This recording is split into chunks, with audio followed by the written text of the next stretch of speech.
முக்கியமா என்ன சொல்றேன்னா டிஎம்கே விமர்சனம் பண்ணதை விட்டுருங்க. நீங்க என்ன பண்ண போறீங்க அதை சொல்லுங்க. அதை பண்ணா போதும். அதை விட்டுட்டு DMK uncle sir CM sir இல்ல இது நீங்களே சொல்லுங்க அப்படி சொல்லலாமா? தெரிஞ்ச ஒரு ரசிகருக்கு நல்லா இருக்குன்னு நினைக்கிறேன். பட் ஆனால் பொதுமக்களாக பார்க்கும்போது அவரோட நிலைப்பாடு வந்து அரசியல் கோட்பாடு சரியா இல்லை தெளிவான ஒரு அரசியலே அவர்கிட்ட இல்லை. பேச்சுலேயும் சரி நடவடிக்கையிலும் சரி. ஏன்னா ஆல்ரெடி நம்ம பிஜேபியில் தமிழ்நாட்டில் எகென்ஸ்டாக தான் நிறைய பேர் இருக்காங்க. இல்லை விஜய் சேர்ந்தாருன்னா கன்ஃபார்ம் விஜய்க்கு ஆப்போசிட் தான் நிறைய பேர் இருப்பாங்க. அவங்கள ரசிகரே மாற சான்ஸ் இருக்கு. விஜய் ஏடிஎம்கே போனா எப்படி இருக்கும்? கட்டாயமா ஏடிஎம்கே தான் ஆட்சி அமைக்கும். என்ன காரணம்னா ஏடிஎம்கேக்கு ஒரு பர்சன்டேஜா ஓட்டு இருக்கு. அவங்க கூட்டணியில் நிறைய கட்சி இருக்காங்க. பிஜேபிக்கு தனியாக இப்போ பிஜேபியில் வளர்ந்துருச்சு. அவங்களுக்கு ஒரு பர்சன்டேஜா ஓட்டு இருக்கு, இவருக்கு ஒரு பர்சன்டேஜா ஓட்டு இருக்கு. அப்படின்றப்ப அதை கால்குலேட் பண்றோம். கட்டாயமா வந்து ஏடிஎம்கே தான் வாய்ப்பு. ஏன்னா கூட்டணி ஏன்னா இவங்களுக்கு ஒரு 12 கூட வச்சுக்கோங்க. ஏடிஎம்கே ஒரு 22-23% சாலிடா இருக்கும். பிஜேபி கொஞ்சம் வளர்ந்துட்டான். ஒரு 10% கணக்கு பண்ணுங்க. எல்லாம் கணக்குனா ஒரு 45 வந்துருது இல்லை. அதை பாருங்க. அதுதான் கால்குலேஷன். ஏன்னா இப்போ மாவட்ட செயலாளர் கூட்டம் நடந்திருக்கலனே அதில் என்ன செஞ்சுருக்காங்க? சிறுபான்மையர் அல்லாத மாவட்ட செயலாளர் ஃபுல்லாக கட்டாயமாக வந்து நீங்கள் ஏடிஎம் அவங்களுக்கு சில இது போன ஒரு எம்எல்ஏ ஆகணும் அப்படின்னு இதெல்லாம் தனியாக நின்று நல்லா நிறையா கட்சி அழிஞ்சு போயிடுச்சுல. இவங்களும் அதே போல் வந்து ஒரு எம்எல்ஏ ஆகணும். அதெல்லாம் இப்போல்லாம் கிடையாது. பிஜேபியோட போகிறதெல்லாம் இப்போல்லாம் கிடையாது. அது சில அவ்வளோதான் சிறுபான்மையர் அப்படின்னு சொல்கிறாங்க. அதுலேயும் நிறையா பேர் கட்சியில் இருக்காங்களா, சிறுபான்மையர் கட்சியில் இருக்காங்கல்ல. அவங்க இதில் பெரிய பெரிய பொறுப்புல ஏடிஎம்கேல இருக்காங்க, இதில் இருக்காங்க, பிஜேபியில் இருக்காங்க, ஏடிஎம்கேல இருக்காங்க, பிஜேபி இருக்காங்க. அதெல்லாம் இருக்காங்க. விஜய் ஒரு கிறிஸ்தவர், அதெல்லாம் அப்படிலாம் கிடையாது. நம்ம தான் நினைச்சு இருக்கிறாங்க. சிலவங்க அந்த மத கட்டாம ஏடியில போனோம்.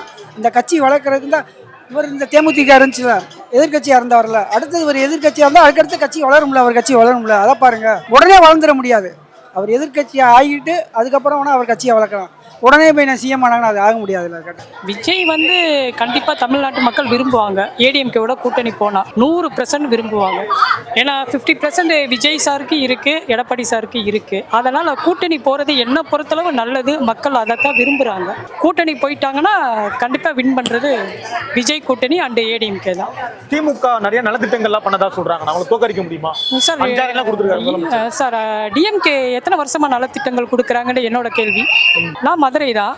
ஸோ எனக்கு தெரிஞ்ச அளவு நலத்திட்ட உதவின்றது எது இப்போதான் ரீசெண்டாக 5000 வச்சு என்ன சார் பண்ண முடியும்? 5000ன்றது என்ன? எங்களுக்கு வேலை வட்டியை கொடுங்கன்னு தான் நாங்கள் கேட்குறோம். நீங்கள் ஓகேங்க. மக்கள் எப்படி யோசிப்பாங்க? மக்கள் வந்து அந்த 5000 வந்து பெருசாகவே நினைக்க மாட்டாங்க. ஒரு நாள் 2 நாள் செலவு பண்ணிட்டு போயிடுவாங்க. விஜய் கூட நான் வந்தால் 2500 கொடுப்பேன்றாரு. சார் என்ன பொறுத்தளவு எந்த கட்சியுமே பணம் வேணாம். பணம் இல்லாமல் யாராச்சும் ஒரு ஆள் நேர்மையாக தேர்தல் 2500 தருவேன்றாரு. அவர் சொன்னது தவறு தான். நான் சொல்றது இந்த 2500 ரூபாய் அவர் எங்கிருந்து கொடுப்பாரு?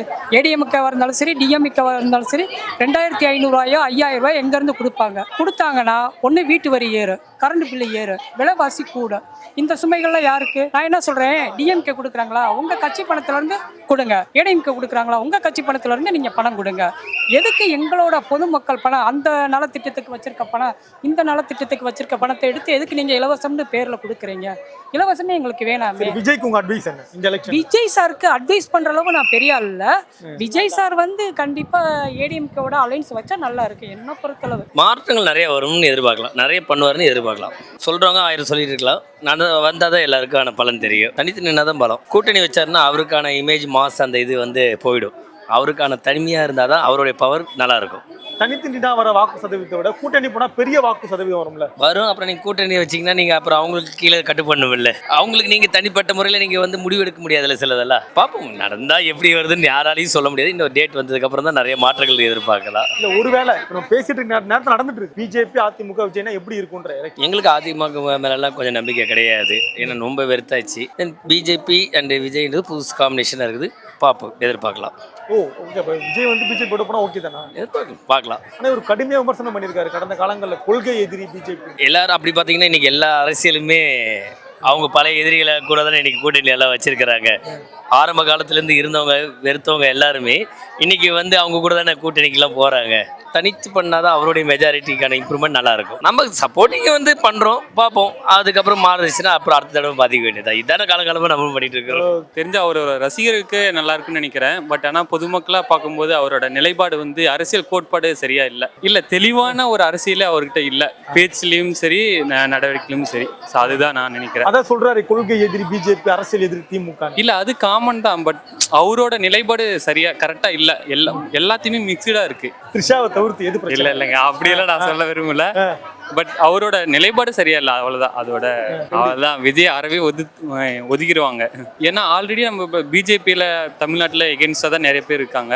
இல்லை விஜய் சேர்ந்தாருன்னா கன்ஃபார்ம் விஜய்க்கு ஆப்போசிட் தான் நிறைய பேர் இருப்பாங்க. அவங்கள ரசிகரே மாற சான்ஸ் இருக்கு. அப்படி போட்டாலுமே இப்போ அதுலேருந்து ஒரு 70% போட்டாலும் 30% பிஜேபி போனாருன்னா கன்ஃபார்ம் வர சான்ஸ் இருக்கு எனக்கு தெரிஞ்சு.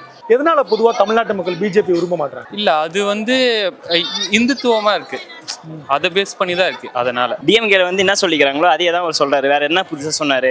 இந்த இறந்து போனதுக்கும் பதில் சொல்லல, எதுவுமே சொல்லல. யார் வேணா சொல்லலாம் இவன் எனக்கு சப்போர்ட் பண்றாங்க மக்கள்லாம் எனக்குன்னு. கடைசியில் யார் பண்றாங்கன்னு கட்சியில் ஜெயிக்கும் போது தான் தெரியுமே. சரி ஓகே, ஒருவேளை விஜய் தனியா நிக்காம அதிமுக கூட்டணியில் எடப்பாடி ஜெயிக்க முடியாது, ஓட் பண்ணதுக்கும் வாய்ப்பு இருக்குது. ஆனா வந்து யார் சிஎம் சேர்ல உட்காருவாங்கன்னு தெரியாது. அதுக்கே இவங்க வச்சுக்கின்னு மூணா போக வேண்டியதான். எல்லாம் அசிங்கமா நினைப்பாங்க, வேற என்ன சொல்லுது? ஏன்னா கொள்கை எதிரின்னு சொல்லிட்டு திரும்ப அவங்க கூடயே போனா சரினா எப்படி? விஜய் ஃபேன்ஸ் இல்ல விஜய்க்கே சொல்லக்கூடிய ஒரு ஆலோசனை, அறிவுரை ஆலோசனை என்ன சொல்லுது? முக்கியமா என்ன சொல்றேன்னா, டிஎம்கே விமர்சனம் பண்ணதை விட்டுருங்க. நீங்க என்ன பண்ண போறீங்க அதை சொல்லுங்க. அதை பண்ணா போதும். அதை விட்டுட்டு DMK uncle sir, CM sir, இல்ல இது நீங்களே சொல்லுங்க. அப்படி சொல்லலாமா?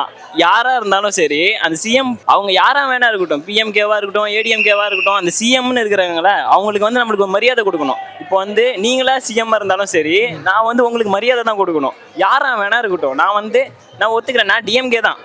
நான் ஓட் வந்து நான் டிஎம்கேக்கு தான் பண்ணுவேன்.